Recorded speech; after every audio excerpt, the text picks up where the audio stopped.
Menteri, boleh saya susul soalan itu? Dalam 2 tahun ini, pihak Amerika Syarikat, sebenarnya kerajaan Amerika Syarikat telah mengeluarkan 2 laporan mengenai trafficking of people di Malaysia.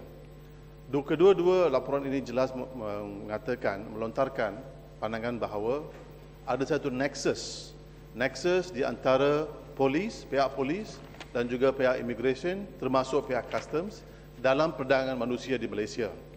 Dan satu daripada paksaan ataupun demand daripada pihak Amerika Syarikat ialah untuk kerajaan Malaysia supaya memecahkan nexus ini, supaya tidak ada penglibatan pihak kerajaan ataupun agensi pihak kerajaan dalam aktiviti perdagangan dalam manusia. So minta penjelasan. Tapi sebelum itu, Yang Menteri belum jawab soalan saya mengenai perpisahan bertanggungjawab di antara pihak Kementerian Dalam Negeri dan juga pihak Kementerian Sumber Manusia dalam mengatasi isu ini. Sebab apa yang saya katakan tadi ialah dalam fenomena perdagangan dalam manusia atau human trafficking ada 2 komponen. Satu sex trafficking dan juga satu lagi forced labor. Dan kedua-dua isu ini telah dibangkit oleh laporan yang dibuat oleh Amerika Syarikat dan kerajaan Malaysia pun sudah respon. Tapi dalam implementasi dia, manakah tanggungjawab pihak kerajaan, pihak Kementerian Dalam Negeri, dan where is the Human Resources Ministry responsibility? Sebab kita dapati sekarang ada percanggahan. Sebab KDN, Kementerian Dalam Human Resources Ministry tidak ada kepakaran dalam isu mengatasi sex work, for example. Dan Kementerian Dalam Negeri tidak ada expertise untuk mengatasi isu-isu mengenai labor. So macam mana untuk mengatasi isu ini? Minta penjelasan.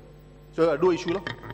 Sebenarnya itu yang kita lakukan melalui MAPO dan jawatan kuasa yang saya telah nyatakan tadi secara terperinci, di mana tidak boleh kita bertindak dan melaksanakan tanggungjawab kita dalam silo, dalam secara persendirian. Malah di peringkat dunia pun tidak ada satu negara yang boleh bertindak secara persendirian kalau nak tangani sindiket-sindiket antarabangsa yang berhubung kait dengan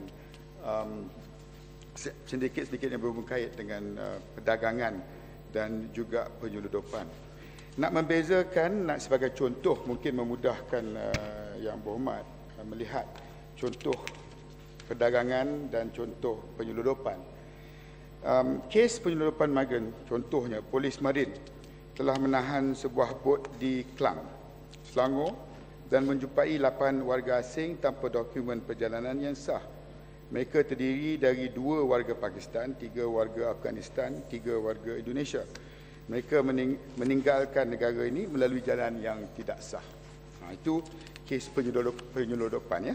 Seperti Yang Berhormat sebut tadi pun, memang benar Titi Wangsa, seorang mangsa yang masuk ke Malaysia dengan dijanjikan bekerja sebagai tukang urut ke, sebagai pembantu rumah ke, masa telah dipaksa untuk memberikan khidmat seks di sebuah pusat hiburan.